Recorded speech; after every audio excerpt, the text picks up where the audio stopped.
In our true-false section, number 61, the logarithm of 32 in base 2 is 5. Here's what I'm hearing in symbols. The base is 2, and we want the logarithm of 32 in base 2 would be an equal sign, is 5.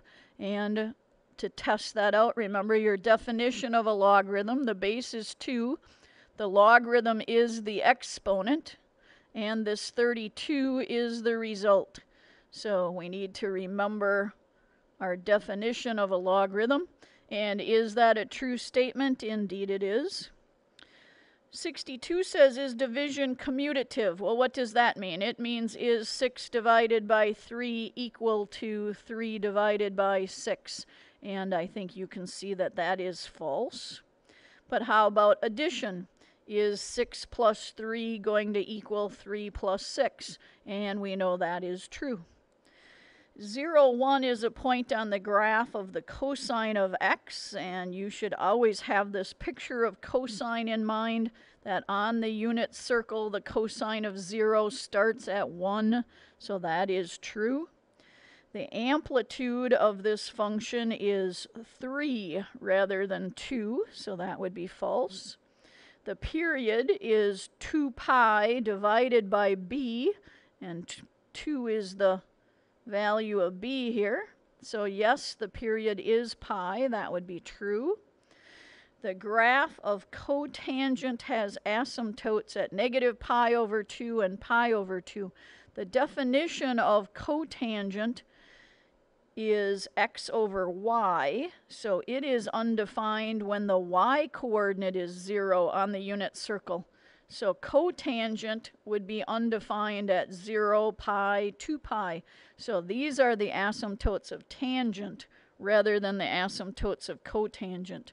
So that one would be false. The range of the cosine curve, this would be false. The range would go from negative 1 to positive 1. So this is false. The range goes using the amplitude, one above the axis and one below the axis.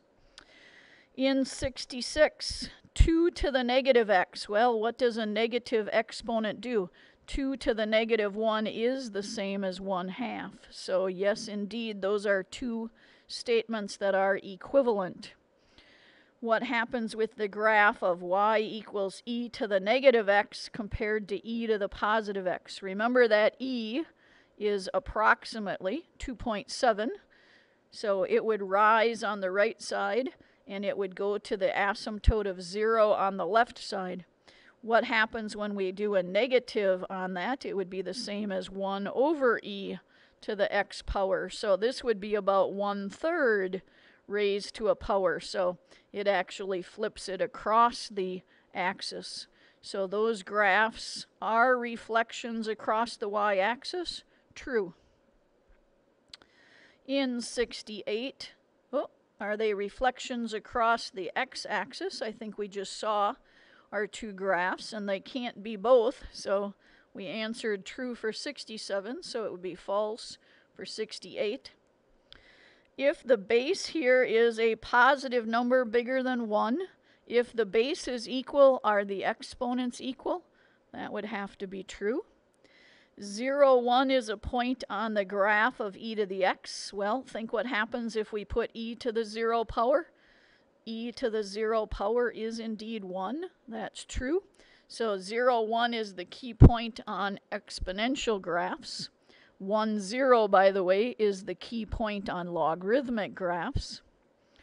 Y equals 0 is an asymptote of that graph. Yes, can you see over here it gets closer and closer to the axis? That is true. This graph is a circle. No, the coefficients are equal, but it has a negative for one of them. So this is a hyperbola, not a circle. So that would be false. Is this a parabola? Yes, because x is quadratic, second power, but y is only linear, first power, so that's true. And here we have an ellipse because we have a plus sign in the middle, but the coefficients are 1/9 and 1/25, so it's not a circle with a plus sign, it's an ellipse. So which one is stretched longer? The major axis would be 5 in either direction vertically. So the major axis would be vertical, and we would travel 5 units up and down from the center. So yes, the major axis will have a length of 10. So we always say that the major axis has a length of 2a. The minor axis here would have a length of 6. The square root of 9 is 3. It would be 3 in both directions horizontally. The equation of the axis, this means axis of symmetry, of this parabola. Notice this parabola is a sideways parabola, and its vertex, the vertex of this parabola, would be at -3 for the x, and the opposite of this value, -1 for y, and it would be open sideways, so -3, -1, and it opens to the positive side. So our axis of symmetry through that parabola would be y equals -1. So 75 is true. 76, the log of 5x squared is equivalent to, let's remember our log properties. So if we're doing the log of a product, remember that that becomes the sum of two logs. And then remember that this exponent comes down in front. So it would be log of 5 plus 2 log of x. So this would be true for 76. Okay. I'm going to scroll a bit here, and I'm going to erase these so I have some room to work. You can go backwards in the video if you wanted to see that. All right, so 77. What do we know about the end behavior? This, as x goes to -infinity, this is talking about the left end of the graph. So if you put in a very negative number for x, and you raise it to the 5th power, it would stay negative. Then if you multiply it by 7, it would still be negative. So this one, I think, is false. The y would go to -infinity. And in question 78, it says what happens as x goes to +infinity. So here we're talking about the right end behavior. If we put a very large positive number in for x, and we raise it to the 5th power, and then we multiply by a positive, it will still be positive. So yes, y will go up on the right hand side. So that one, oops, I wrote false, but I'm just saying it's true. All right, here we've got a rational function, and we know that the degrees are equal, so we know that y equals 2 is a horizontal asymptote. So what happens then to a rational function as x goes to infinity? Doesn't it get very close to its horizontal asymptote? So it's either going to go to 2 from above or from 2 to below, but this is definitely true. All right, what's the domain of that function? X could be anything that avoids division by 0. So as long as we throw out 5, the domain is everything else. The horizontal asymptote we had already talked about. When the degrees are equal, the horizontal asymptote is the ratio of the leading coefficients.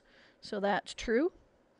The vertical asymptote is what we throw out by division by 0. So that's true. The y-intercept, we set x equal to 0. So when we put x equal to 0, these two terms drop out, and we would have -1 over -5. So this is not the correct y-intercept. The y-intercept, when we put 0 in for x, we would get 1/5. So this one is false, and that might give away the answer then for our x-intercept in 84. For an x-intercept, we put 0 on the y side. And then we say, when is a fraction equal to 0? Well, can you see if you multiplied by the denominator, we would get 0 is equal to 2x minus 1. A fraction is equal to 0 when its numerator is equal to 0. And that would be 1/2. So I think these were both reversed. 85, we know that sine squared plus cosine squared is equal to 1. So look at what's happening here. If we moved the 1 to this side, it would be negative, but the cosine squared to the other side would have to be negative. So this would have been true if there was a negative sign there, but there is not, so we'll say it's false. All right, we're almost there. Which equation is the graph shown? Well, this looks like it is an ellipse, but it's only the top part of the ellipse. So first let's write the equation if it were an entire ellipse. So we know that its center is at the origin. So it would be x squared alone plus y squared all by itself. And then we've got to figure out what a and b are here. A would be 5. And b, right here, b would be 3. So we would put 25 here and we would put 9 there. Now, how do we get only the upper half of that ellipse? Let me erase all of this again. We would solve this for y. So if we multiplied, or if we moved this term to the other side, x squared over 25, and then we would multiply by 9, and then we would take the square root. So, and when we take the square root, I'm running out of space here, if we only want the positive root, this should still say y squared. If we take the square root, we would want to keep only the positive part of this. And we know the square root of 9 is 3, but we do not know the square root of this part. So that would be the upper half of the ellipse. We would want only the positive root. If we wanted only the bottom of that ellipse, we would take the negative root. All right, let's see if I can still see the next question. 1 over e to the x, of course, this is one we've already seen. This is the same as saying e to the negative x. So this 1 over e, think of it as 1/3. So if we took 1/3 to the second power, we would only get 1/9. If we took 1/3 to the negative 2 power, that would flip it over and square it. So it's going to rise on the left and fall on the right. So letter B. Which of these is quadratic in y, but linear in x? That means a sideways parabola. So that would have to be C.